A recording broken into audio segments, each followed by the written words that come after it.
But let's go into that Zen guild Oh yeah. You want to talk? You want me to talk about it a for little bit? sure. There's so even though he's not super bullish on the chart, he's still got his bros and Axie that he Oh loves. yeah. So So originally, I thought the Zen guild was like a trading group, and I was like, what is going on? that's a good question, Runner. Glad you brought it up. I forgot about that. So yeah, so as a side gig, again, I think part of get into myself a little bit. Part of uh, so I made all this money, right? But you get bored, right? And so one of the things that kept me busy was my guild. Back when Axie, I truly believe in Axie, so I bought not only the token, I bought all the NFT assets that were, creating yield for me and for my scholars, mostly in the Philippines. Um, and so, and I never sold them. I didn't trade them. I kind of like having the idea of these things as I would say, as a alternative investment outside of the tokens. And so, I had a guild of almost 300 scholars at one point that I was managing. Jeez. It was a job, but it was fun because I got to see scholars buy homes from playing with my Axies, right? Buy medicine for their families, and one of the things I learned, like what makes people happy isn't really money, obviously, it's contribution.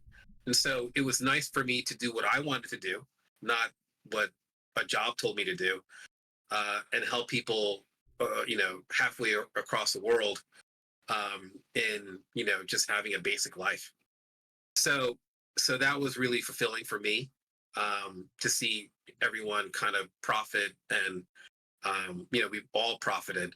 And it was fun for me breeding Axies. And again, I love strategy games. It was great to, like, what if I do this and do that? That was a fun aspect. But, like, seeing people successful, seeing people, live their lives, playing a game, which is only in crypto, be successful. Obviously, that euphoria and that, um, I guess, success had its end. But Axie, quickly shifted. They changed their framework and methodology and strategy around how Axie could still be play to earn.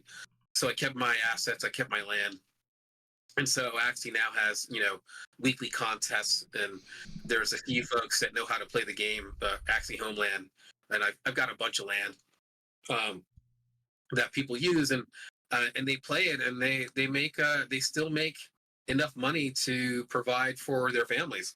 Not 300. I think I have about 10, but it keeps me busy, and it keeps me, um, you know, again, off the streets, and it's a diversion from looking at charts all day That's and so looking at cool. and trading. So, Have I you mean, have you ever met any of them in real life or visited that no, area?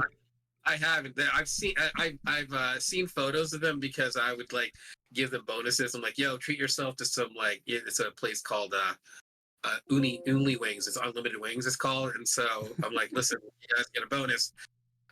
But you get, in order to get your bonus, you got to send me pics of yourself enjoying the fruits of your labor. And yeah, I've seen pictures, but I haven't gone to the Philippines to meet any of them, because they're all over the Philippines. But yeah, no, I've talked to them. I've seen photos of them, but I've never met them in real life, That's unfortunately. awesome. So yeah, and so that, so the guild still exists, even though it's down to like a few. But either way, it's fun doing this stuff and helping people out.